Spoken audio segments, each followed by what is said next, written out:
Hello दोस्तों, आज हम स्टार्ट करते हैं अपना एक न्यू चैप्टर नर्वस सिस्टम। ठीक है, तो नर्वस सिस्टम हमें ये पढ़ना है फार्माकोलॉजी में। ठीक है, तो आपने इसकी एनाटॉमी एंड फिजियोलॉजी इसकी पढ़ी ली होगी आपने प्रीवियस ईयर में। ठीक है, तो अभी हम डिस्कस कर रहे हैं drug acting on CNS, central nervous system. ठीक है, तो जैसा कि आप लोग जानते हैं कि जो सेंट्रल नर्वस सिस्टम होता है ये पार्ट होता है आपके नर्वस सिस्टम का। ठीक है, तो नर्वस सिस्टम का पार्ट होता है। ऐसे ही अगर उसको हम पहले डिवाइड करते थे या क्लासिफिकेशन करते थे तो आपका जो नर्वस सिस्टम है वो आपका दो पार्ट में डिवाइड होता था। एक आपका सेंट्रल नर्वस सिस्टम और दूसरा होता था आपका ANS, पेरिफेरल नर्वस सिस्टम भी जिसे हम बोलते हैं। ठीक है, तो आपने देखा होगा कि जो नर्वस सिस्टम हमने पढ़ा था तो CNS में क्या होते हैं, वो नर्वस सिस्टम काम कैसे करता है, कैसे काम करता है, with the help of neurotransmitter. ठीक है, तो न्यूरोट्रांसमीटर्स आप जानते हो क्या होते हैं। न्यूरोट्रांसमीटर्स ऐसे केमिकल्स होते हैं जो क्या करते हैं, सिग्नल्स को ट्रांसमिट करते हैं one neuron to another target neuron. ठीक है, फ्रॉम दी साइट कहीं से रिलीज होंगे और रिलीज होने के बाद क्या करते हैं, वो क्या करते हैं अपना सिग्नल एक न्यूरॉन से दूसरे न्यूरॉन तक पहुंचाते हैं। ठीक है, तो now we will discuss drug acting on central nervous system. ठीक है, तो हम देख लेते हैं सेंट्रल नर्वस सिस्टम क्या होता है। Central nervous system CNS is the most important part of human body. The CNS is assembly of neuronal interrelated neuronal system that regulates their own others neuronal activity। कहने का मतलब ये है, इसका means ये होता है कि जो आपका सेंट्रल नर्वस सिस्टम होता है वो आपका कंट्रोल करता है अपने सेंटर को, यानी बॉडी का जो सेंटर ब्रेन है आपका, तो ब्रेन को कंट्रोल करने का काम करता है और ब्रेन से जितनी भी न्यूरोनल एक्टिविटी होती है हमारी बॉडी में उनको कंट्रोल करने का काम करता है। उसके बाद हम बात करें न्यूरोट्रांसमीटर्स की, तो न्यूरोट्रांसमीटर्स क्या होते हैं, तो neurotransmitters are endogenous chemical that transmit signals across the synapse from one neuron to another target neuron. ठीक है, तो किसी भी टारगेट न्यूरॉन पर ये क्या होते हैं आपके न्यूरोट्रांसमीटर। सबसे पहले देखते हैं कि न्यूरोट्रांसमीटर जो होते हैं वो क्या होते हैं, आपके केमिकल्स होते हैं। ठीक है, जो क्या करते हैं किसी भी न्यूरॉन्स के साइनेप्स से किसी टारगेट न्यूरॉन तक सिग्नल्स को ट्रांसमिट करते हैं। उसके बाद हम देखते हैं स्लाइड को, देखिए neurotransmitter involve in the brain pathophysiology. तो ठीक है, जो इसकी पैथोफिजियोलॉजी होती है ब्रेन की उसको कंट्रोल करते हैं आपके न्यूरोट्रांसमीटर्स। अब हम देखते हैं कि जो न्यूरोट्रांसमीटर होते हैं अलग अलग नेचर्स के न्यूरोट्रांसमीटर्स होते हैं हमारी बॉडी में। सबसे पहले हम बात करें amino acid nature, biogenic amines. ठीक है, उसके बाद देखें पेप्टाइड्स नेचर के होते हैं और मिसलेनियस होते हैं। तो there are 3 main type of neurons. ठीक है, या हम कह सकते हैं neurotransmitters that can be produce any effect in the body। तो कहने का बात करें हम अमीनो एसिड में आपके फर्दर दो कैटेगरी हैं, एक्साइटेटरी अमीनो एसिड्स होते हैं और इनहिबिटरी अमीनो एसिड्स होते हैं। तो एक्साइटेटरी का मतलब होता है एक्साइटमेंट, यानी ऐसे न्यूरॉन्स जो हमारी बॉडी की सेल्स को, आपको पता है कि हमारी बॉडी में सेल्स होती हैं। ठीक है, पूरी बॉडी सेल से ही मिलकर बनी होती है। तो आपके प्रत्येक ऑर्गन में, ठीक है, प्रत्येक बॉडी पार्ट में सेल्स पाए जाते हैं। तो उन सेल्स की एक्टिविटी को या सेल्स को एक्साइट करे या सेल्स का एक्साइटमेंट करे, ठीक है, तो वो कौन से होते हैं आपके एक्साइटेटरी अमीनो एसिड्स। तो एक्साइटेटरी अमीनो एसिड्स में आपके आते हैं ग्लूटामेट एंड एस्पार्टेट। ठीक है, ग्लूटामेट एंड एस्पार्टेट न्यूरोट्रांसमीटर जो क्या करते हैं अब आपकी बॉडी में एक्साइटमेंट करते हैं। एक्साइटमेंट कैसे करेंगे, या तो आपकी सेल्स को डिपोलराइज करेंगे। ठीक है, डिपोलराइज का मतलब कोई भी आपके आयन चैनल्स होते हैं, sodium ion channels, calcium ion channels, वो क्या होते हैं सेल के अंदर बाहर जाते रहते हैं, जो आपकी सेल में क्या करते हैं डिपोलराइजेशन, रिपोलराइजेशन। ठीक है, उसी के बाद हम बात करें इनहिबिटरी अमीनो एसिड। तो इनहिबिटरी अमीनो एसिड्स क्या होते हैं आपके गाबा। ठीक है, गामा अमीनो ब्यूटारिक एसिड। ठीक है, तो इसमें थोड़ा ये मिस्टेक हो गया है, तो गाबा होता है ये। उसके बाद देखते हैं ग्लाइसिन। ग्लाइसिन भी आपका क्या है, इनहिबिटरी न्यूरोट्रांसमीटर। इसी तरीके से हम देखते हैं बायोजेनिक अमीनो एसिड। तो बायोजेनिक अमीनो एसिड्स क्या होते हैं, dopamine, norepinephrine and serotonin. These are the biogenic amines. ये क्या होते हैं, बायोजेनिक यानी सेल बॉडी से लिविंग ऑर्गेनिज्म में पहले से ही प्रेजेंट रहते हैं। ठीक है, तो आपके उसके बाद देखते हैं हम पेप्टाइड्स। पेप्टाइड्स में आपके vasopressin according to their nature, ये क्या पेप्टाइड नेचर के होते हैं, जिसमें आपके vasopressin, somatostatin, neurotensin, enkephalins, endorphin and dynorphin. ठीक है, these all are the peptide nature. उसके बाद देखते हैं miscellaneous, acetylcholine, nitrous oxide and histamine. ठीक है, ये आपके बहुत ही कम मात्रा में सीएनएस में पाए जाते हैं आपके न्यूरोट्रांसमीटर्स। उसके बाद हम बात करते हैं अपने फर्स्ट टॉपिक की, एनाल्जेसिक्स। तो एनाल्जेसिक्स क्या होते हैं? एनाल्जेसिक्स ऐसी ड्रग्स होती हैं जो हमारी बॉडी में क्या करती हैं, लॉस ऑफ सेंसेशन। ठीक है, तो जो भी आपका जो भी पेन का परसेप्शन होता है, ठीक है, उसको लॉस करती हैं। तो सबसे पहले इसमें जो कैटेगरी हम देखते हैं, जनरल एनेस्थेटिक। ठीक है, तो आपने देखा होगा कि जब भी सर्जरी होती है, ठीक है, तो कोई भी जो सर्जरी हम करते हैं, चाहे आपकी माइल्ड सर्जरी हो, चाहे वो आपकी बड़ी सर्जरी हो, चाहे आपका क्या कहते हैं कोई भी टूथ है को नेल रिमूव कराना हो, तो उस सर्जरी को करने के लिए हम क्या करते हैं, एनेस्थेटिक्स देते हैं। ठीक है, तो 2 टाइप्स के एनेस्थेटिक होते हैं, एक आपके जनरल एनेस्थेटिक्स होते हैं और सेकंड होते हैं आपके लोकल एनेस्थेटिक। आज हम स्टार्ट करेंगे आपके जनरल एनेस्थेटिक्स। ठीक है, तो लोकल एनेस्थेटिक्स में आपको थोड़ा आइडिया बता देता हूं कि जो लोकल एनेस्थेटिक्स होते हैं वो आपके स्मॉल सर्जरी में या किसी पर्टिकुलर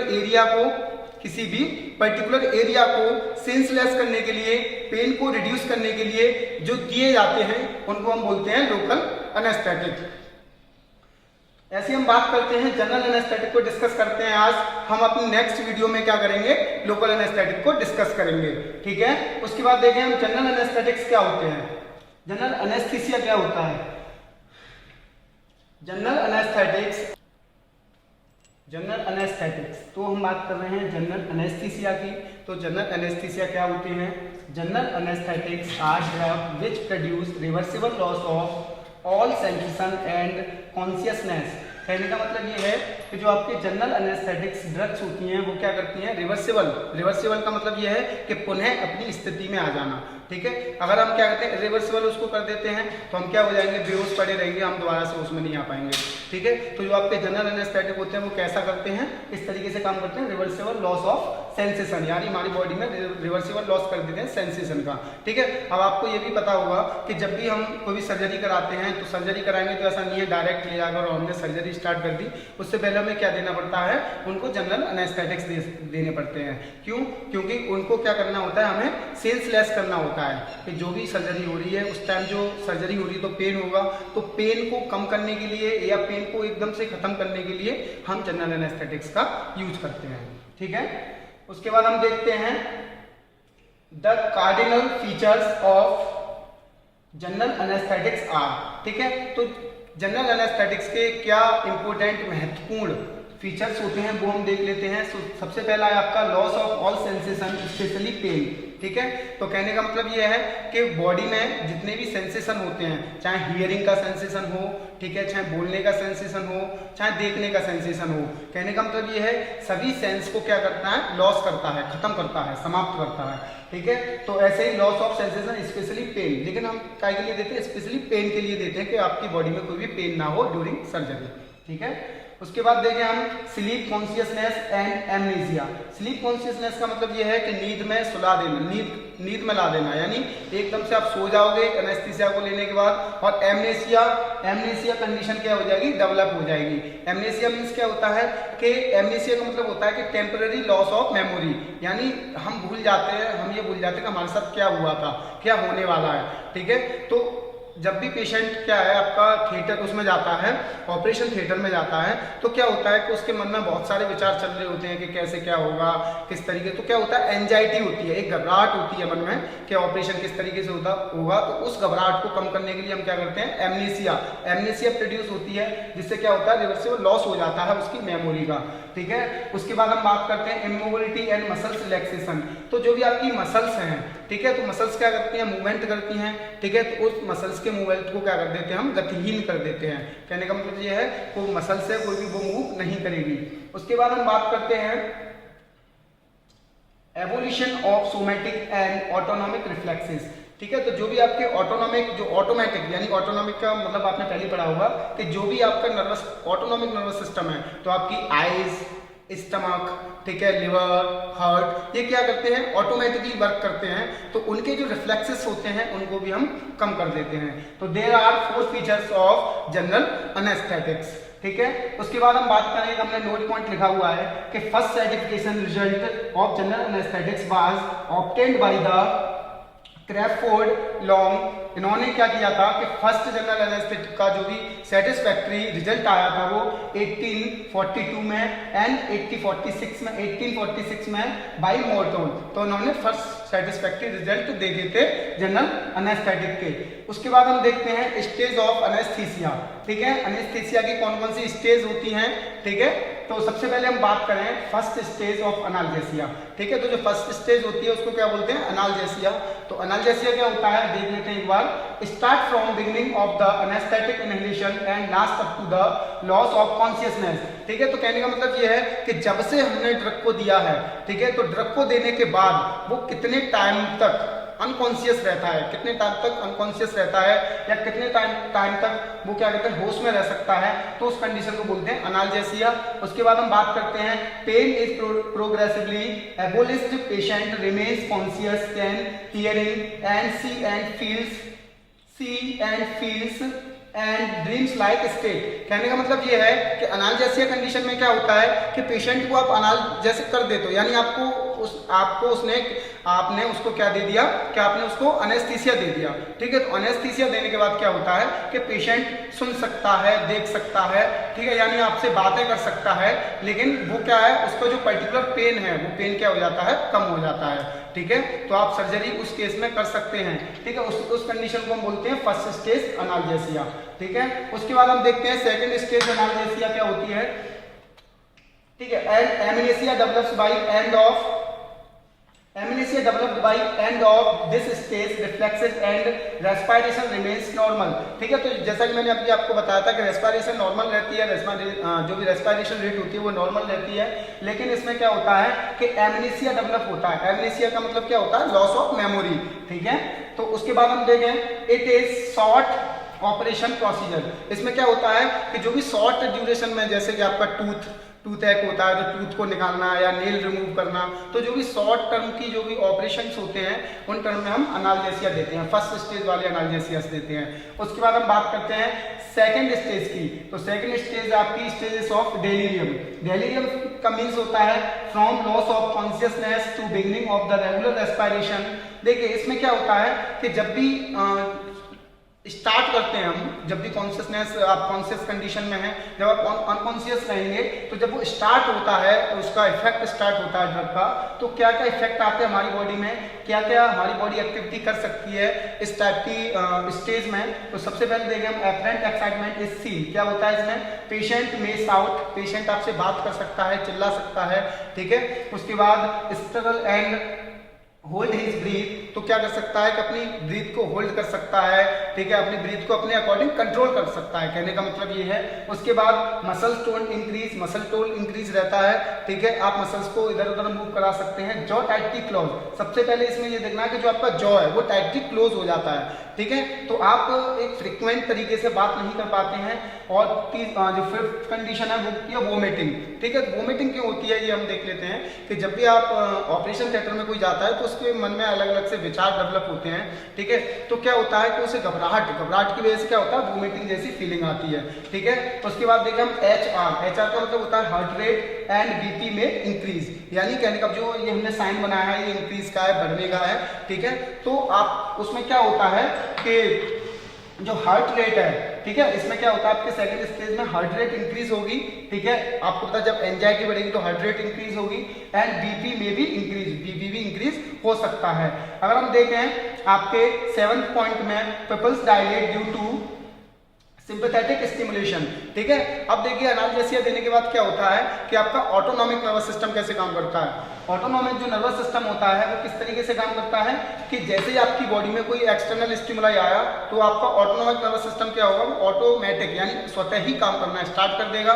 जब वो स्वतः काम करना स्टार्ट कर देगा तो कंडीशन डेवलप होती है क्या कि आपकी जो आंखें हैं वो क्या करेंगी, डायलेट कर जाएंगी, ठीक है।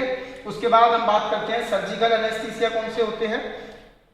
आपके थर्ड है सर्जिकल एनेस्थीसिया। तो सर्जिकल एनेस्थीसिया हम देखते हैं extend from the onset of regular respiration it cessation of spontaneous breathing is this is divided into a 4 planes which may be distinguished ठीक है, कहने का मतलब ये है कि जो सर्जिकल एनेस्थीसिया में क्या होता है कि जब भी आप एनेस्थीसिया देते हो, ठीक है, तो क्या क्या जब भी सर्जरी करने के वक्त, ठीक है, जब आप एनेस्थेटिक्स देते हो तो क्या क्या कंडीशंस होती हैं, तो इसको हमने 4 प्लेन में क्या किया है, डिवाइड किया है। तो फर्स्ट प्लेन में हम देख लेते हैं, प्लेन 1 में roving eye ball this plane and when eyes become fixed, ठीक है, कहने का मतलब ये है कि जब भी आप अपनी आई का मूवमेंट कराते हो, आई जब भी मूव करती हैं, ठीक है, तो उनका मूवमेंट क्या हो जाता है, कम हो जाता है, आई आप मूव नहीं कर सकते हो इस केस में, ठीक है। उसके बाद प्लेन 2 की बात करें, loss of corneal and laryngeal reflexes, ठीक है, तो जो भी आपका लैरिंग्स होता है, आपको पता है लैरिंग्स क्या होता है, वॉइस बॉक्स होता है, ठीक है, और कॉर्नियल यानी आंख का जो पार्ट होता है कॉर्निया, तो जो वो रिफ्लेक्सेशन होता है वो क्या हो जाता है,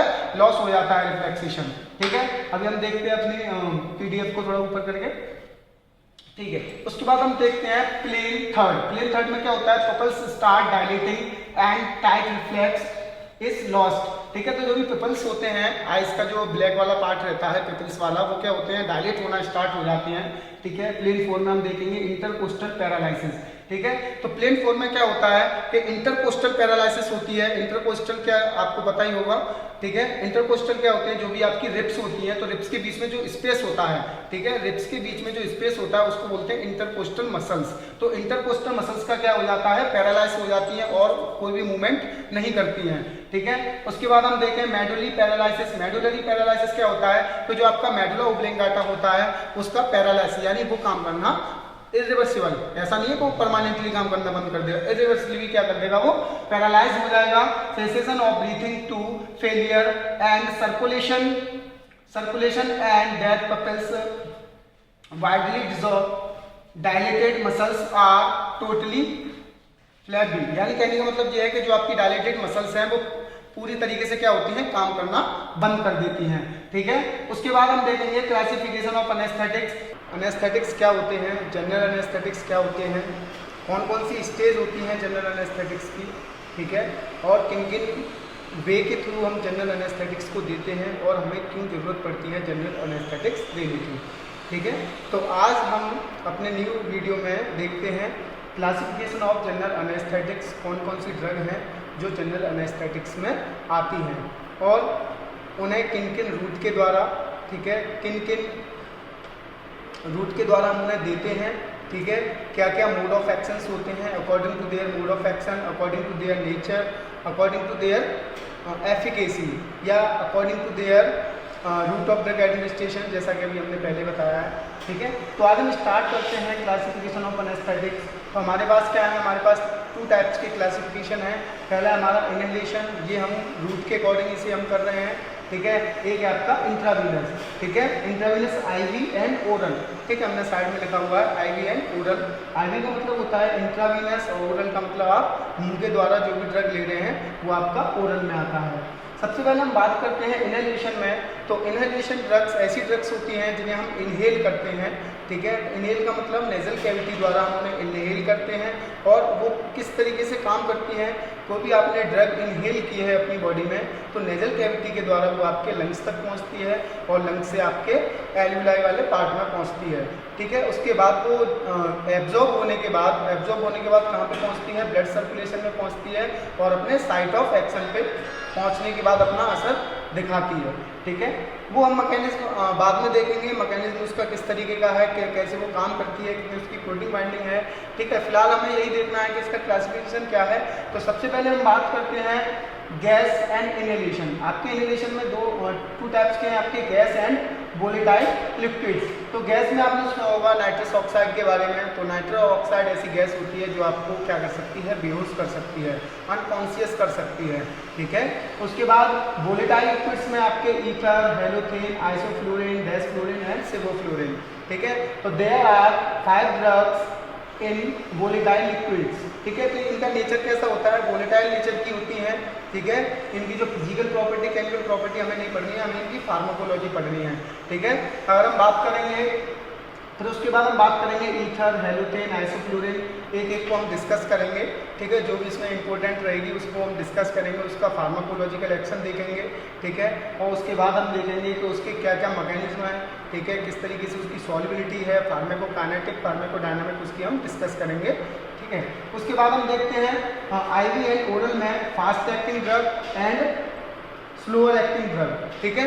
तो according to their potency, according to their efficacy, हम क्या करते हैं, उनको क्लासिफाइड करते हैं कि कोई भी ड्रग है, हम मान लेते हैं कोई ड्रग है आपकी 4 घंटे में अपना असर शो करा रही है, ऐसी कोई दूसरी ड्रग है वो क्या कर रही है आपकी 2 घंटे में अपना असर दिखा रही है।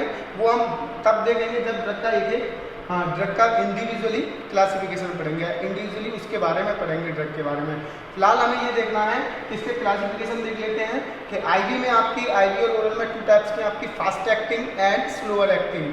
फास्ट एक्टिंग में हम देखते हैं आपके थियोपेंटोन सोडियम, या हम कह सकते हैं थायोपेंटोन सोडियम, और मिथोहेक्सिटोन एंड इटोमिडेट, ठीक है। तो there are 3 drugs in fast acting, ये क्या करती है, बहुत फास्टली एक्टिंग करती हैं। उसके बाद हम बात करेंगे स्लोअर एक्टिंग में, तो स्लोअर एक्टिंग में आपकी बेंजोडाइजेपिन्स, ठीक है। बेंजोडाइजेपिन्स कैटेगरी की ड्रग्स होती है। बेंजोडाइजेपिन्स क्या होते हैं, बेंजोडाइजेपिन्स ऐसी ड्रग्स होती हैं जो आपकी बॉडी में एंजाइटी को कम करती हैं, कन्वल्सन्स को कम करती हैं, ठीक है, स्लीप को कॉज करती हैं, हिप्नोटिक्स करती हैं बॉडी में, तो वो आपकी बेंजोडाइजेपिन्स होती हैं। और हम केमिकल नेचर की बात करें तो इसका नाम बेंजो का मतलब क्या है, उसमें बेंजोइन है, यानी बेंजोइन रिंग है, ठीक है, बेंजीन रिंग है, ठीक है। तो उसके हम केमिकल स्ट्रक्चर को यहाँ पे ना देखते हुए हम देखेंगे बेंजोडाइजेपिन्स ऐसी ड्रग्स होती हैं जो क्या करती है हमारी बॉडी में एंजाइटी को कम करती है। एंजाइटी का मतलब होता है घबराना, नींद को कॉज करती है, वोमिटिंग में भी काम आती है, ठीक है। उसके बाद देखिए आपके बेंजोडाइजेपिन्स में हम देखते हैं डाइजीपाम, लोराजीपाम और आपकी midazolam. There are 3 drugs in benzodiazepines category, ठीक है, जिन्हें हम एज अ एनेस्थेटिक और प्री एनेस्थेटिक भी इन्हें यूज करते हैं। प्री एनेस्थेटिक्स क्या होता है अभी वो हम आगे डिस्कस करेंगे। उसके बाद देखते हैं डिसोसिएटिव एनेस्थीसिया। तो डिसोसिएटिव एनेस्थीसिया ऐसी ड्रग्स होती हैं जिन्हें हम अब ज़्यादा जनरली यूज़ नहीं कर सकते हैं, ठीक है, अभी ज़्यादा यूज़ नहीं करते हैं।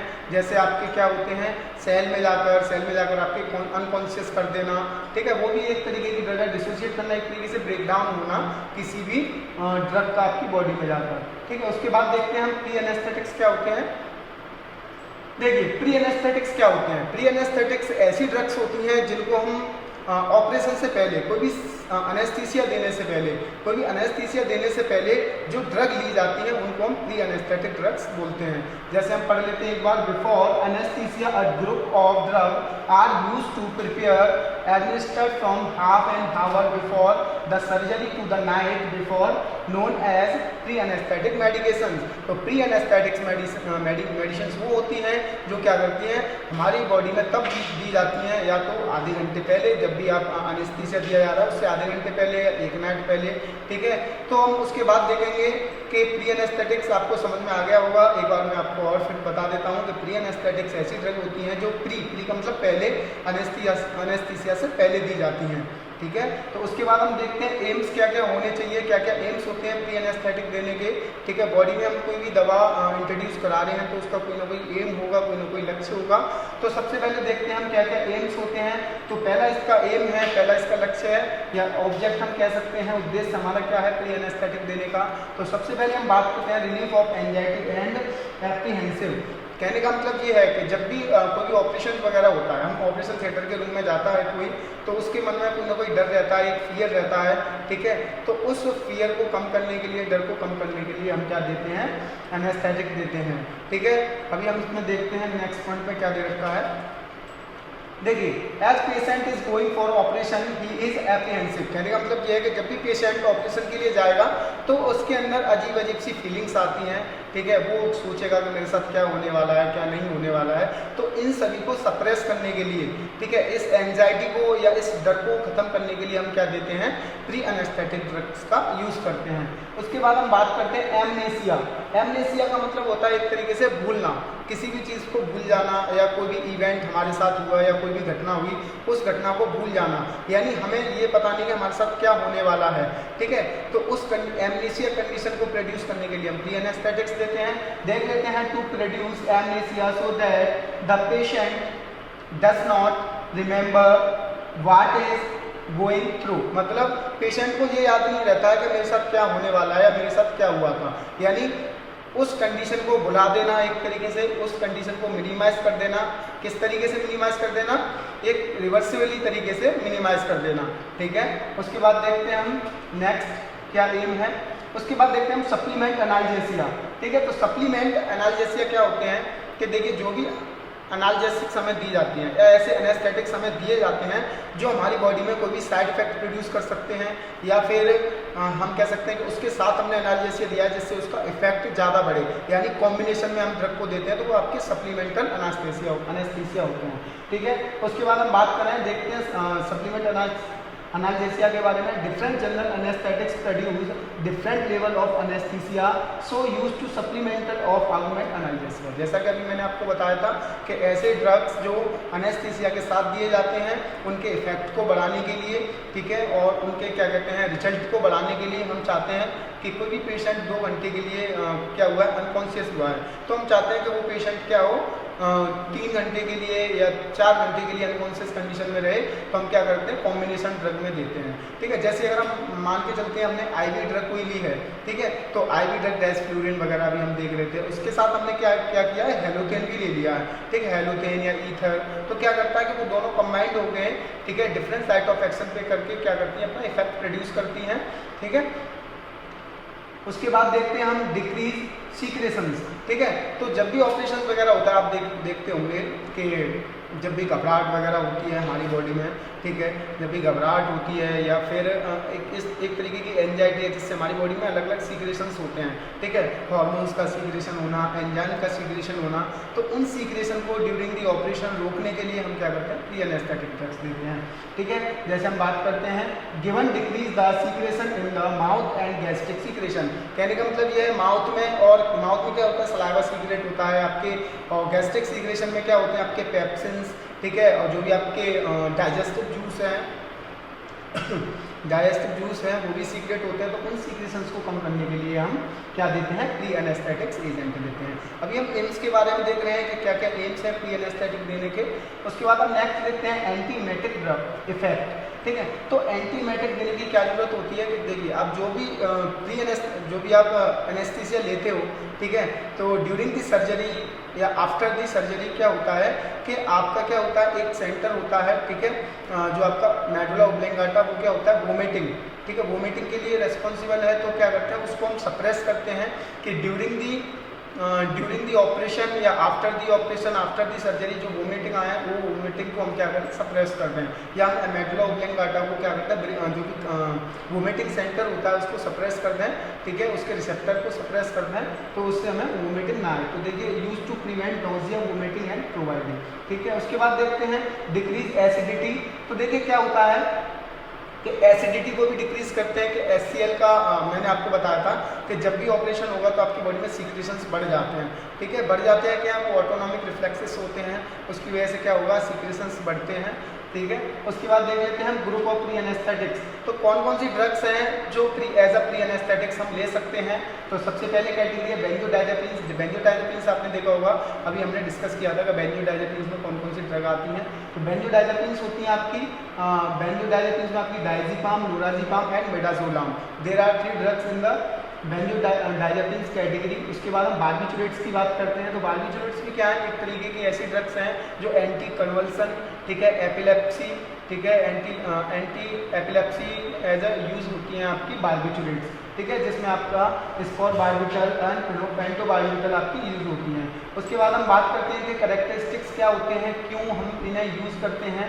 तो दे डिक्रीज ऑफ एंजाइटी, जैसा कि अभी मैंने आपको बताया था एंजाइटी का मतलब होता है एक तरीके से घबराहट। तो घबराहट को जैसे आप ऑपरेशन थिएटर में जाएंगे तो आपको एक अजीब तरीके की घबराहट होगी कि मेरे साथ क्या होने वाला है, बहुत सारे सवाल आते हैं मन में, तो उसी को हम घबराहट बोलते हैं कि जैसे एंजाइटी होना। तो उस एंजाइटी को कम करने के लिए हम क्या करते हैं ये वाली ड्रग्स देते हैं, जहाँ पे डायज़ेपाम, लोराज़ेपाम, मिडाज़ोलाम, ठीक है, इनमें से कोई भी ड्रग हम दे सकते हैं। तो they decrease anxiety and make the person relax and drowsy providing amnesia. ठीक है, तो कहने का मतलब वही है कि उसे चक्कर वगैरह आएंगे या फिर एमनेसिया वाली कंडीशन को प्रोड्यूस करने के लिए हम ये वाली ड्रग्स देते हैं। उसके बाद देखते हैं आगे ओपियोड एनाल्जेसिक्स। ओपियोड्स क्या होते हैं। ओपियोड्स जो आपके होते हैं ये कैसे होते हैं नार्कोटिक्स ड्रग्स होती हैं जो हमें ओपियम से प्राप्त होती हैं। ठीक है, ओपियम पॉपी करके कोई प्लांट होता है, ठीक है। तो उससे ये हमें प्राप्त होते हैं आपके ओपियोइड एनाल्जेसिक्स, ठीक है। जो अफीम हम एक तरीके से कह सकते हैं, जो अफीम होती है वो ओपियोइड एनाल्जेसिक्स हैं, जिसमें आपके मॉर्फिन और फेनिथिलीन जो आपके होते हैं ये आपके ओपियोइड एनाल्जेसिक्स में आते हैं, ठीक है। उसके बाद हम बात करते हैं एंटी इमेटिक में। तो anti emetics drugs are those drug which are used to treat emesis, या कहने का मतलब ये है वोमिटिंग, ये नोजिया, ठीक है। यानी जो भी ऐसी ड्रग्स हैं जो हमारी बॉडी में उल्टी को कम करने के लिए, नोजिया की फीलिंग को कम करने के लिए दी जाती हैं, वो हमारी एंटीमेटिक्स ड्रग्स होती हैं।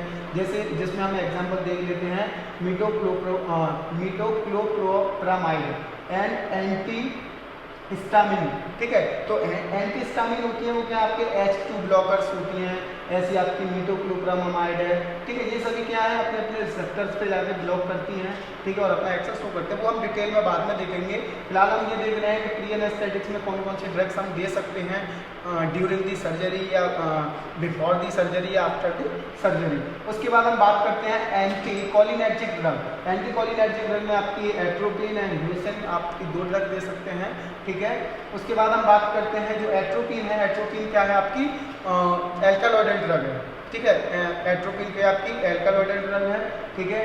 अब देखते हैं, सबसे पहले हम अब बात करते हैं, देखिए फर्स्ट हमने जैसे क्लासिफिकेशन पढ़ा था इनहेलेशन एनेस्थीसिया, तो अब हम देख लेते हैं इनहेलेशन एनेस्थीसिया क्या होते हैं, ठीक है, डिस्कस कर लेते हैं। तो the anaesthetics state consist of 3 main components, namely loss of consciousness, analgesia and muscle relaxation, ठीक है। तो कहने का मतलब ये है कि इसमें 3 मेन पार्ट होते हैं जो आपके इनहेलेशन एनेस्थेटिक्स होते हैं, वो करते क्या हैं, आपकी बॉडी में 3 मेजर जो भी फंक्शंस होते हैं उनको क्या करते हैं, सप्रेस करने का काम करते हैं। जैसे हम बात करें आपके अनकॉन्शियस यानी अनकॉन्शियस करना बॉडी को, दूसरा एनाल्जेसिया एंड तीसरा है आपका मसल्स रिलैक्सेशन, यानी मसल्स को क्या करना, रिलैक्स करना, ठीक है। क्योंकि ड्यूरिंग की सर्जरी अगर आपके पेन होगा, जो भी मतलब पेन होगा या पेन को हमने इससे प्रीवियस लेक्चर में भी डिस्कस किया था कि जो भी हम ड्रग देते हैं आपके एनाल्जेसिक्स, तो क्या के लिए देते हैं, पेन को रिड्यूस करने के लिए, ठीक है। ऐसे इसी तरह हम देखते हैं, तो हम इसमें सबसे पहले जो ड्रग थी हम क्लासिफिकेशन में देखे हैं, जो सबसे पहले ड्रग थी वो क्या थी, ईथर। तो ईथर के बारे में हम देख लेते हैं, ईथर क्या है आपका, ether is a colourless liquid of very volatile nature, ठीक है। तो ये कैसे होते हैं, कलरलेस लिक्विड्स होते हैं जो कैसे नेचर के होते हैं, वोलेटाइल नेचर के होते हैं, ठीक है। उसके बाद हम बात करें it's boiling point is 35 degree centigrade, जो आपके ईथर्स होते हैं उनका बॉइलिंग पॉइंट कितना होता है, 35 डिग्री सेंटीग्रेड होता है। ये तो इसकी फिजिकल प्रॉपर्टी हो गई। उसके बाद हम बात करते हैं इसके फार्माकोलॉजिकल एक्शन की, तो हमारी बॉडी में जाकर ये ड्रग किस तरीके से इफेक्ट करेगी, किस किस ऑर्गन पे जाएगी और किस किस ऑर्गन पे जाके अपना क्या इफेक्ट शो करेगी। तो फार्माकोलॉजिकल इफेक्ट की बात करें, ether is also known to increase heart rate and BP. तो ये क्या करती है, मायोकार्डियल इन्फेक्शन है जो उसको क्या करती है, इंक्रीज करती है, हार्ट रेट को इंक्रीज कर देगी, बीपी को इंक्रीज कर देगी, ठीक है। उसके बाद it also cause peripheral vasodilation, और ये क्या करती है, वेसल्स को डायलेट करने का काम भी करती है, ठीक है। तो यानी कहने का मतलब ये कि आपकी बॉडी में बीपी को इंक्रीज भी करेगी और डिक्रीज भी करेगी, क्योंकि वेसल्स डायलेट होंगी तो क्या होगा, वेसल डायलेट होंगी तो आपका बीपी क्या होगा, डिक्रीज होता है। उसके बाद हम बात करते हैं एडवर्स इफेक्ट में, तो एडवर्स इफेक्ट में आपके 2 नोजिया एंड वोमिटिंग, ठीक है। तो नोजिया क्या होता है आपका, नोजिया का मतलब जैसे उल्टी जैसी फीलिंग आना, आपने सुना होगा कि आपका जो भी मन है जैसे उल्टी के लिए कर रहा है तो आपका नोजिया वाला कंडीशन होती है, ठीक है। उसके बाद वोमिटिंग यानी वोमिटिंग आना, एडवर्स इफेक्ट हैं इसके। उसके बाद हम बात करते हैं कॉन्ट्राइंडिकेशन। कॉन्ट्राइंडिकेशन का मतलब होता है कि ड्यूरिंग दी सर्जरी या आफ्टर दी सर्जरी हम बात करें, कोई भी फीमेल प्रेग्नेंट है या ब्रेस्ट फीडिंग करा रही है तो उस कंडीशन में हम इस ड्रग का कोई कॉन्ट्राइंडिकेशन तो नहीं है, या फिर ये किसी फीटस पे कोई भी इफेक्ट को शो नहीं करा रही है तो उसको हम कॉन्ट्राइंडिकेशन बोलते हैं। तो हम देखते हैं no particular contraindication to ether thereby have a stated due to safety. तो ठीक है, तो ये क्या होते हैं, जो ईथर है उनके ज़्यादा कॉन्ट्राइंडिकेशंस नहीं होते हैं, तो हम इन्हें सेफली यूज़ भी कर सकते हैं। तो थेरापेटिक यूज़ के बारे में हम बात करें तो क्या क्या थेरापेटिक्स यूज़ होते हैं इनके। Ether is used as a safe anaesthetic agent, ये as a safe anaesthetic agent use होता है। It is still used in paediatric anaesthesia, और इन्हें पेडिट्रिक का मतलब होता है कि जो बच्चों के लिए दवा होती हैं उन दवा के लिए हम इन्हें यूज़ कर सकते हैं पेडिट्रिक एनेस्थीसिया को, ठीक है। तो आज के लिए इतना ही काफ़ी है। हम नेक्स्ट अपनी वीडियो में इसी चैप्टर के साथ आपके जो भी ड्रग्स हैं, हेलोथेन है, क्लोरोफॉर्म है, उन सभी को हम डिस्कस करेंगे। तो आज के लिए धन्यवाद।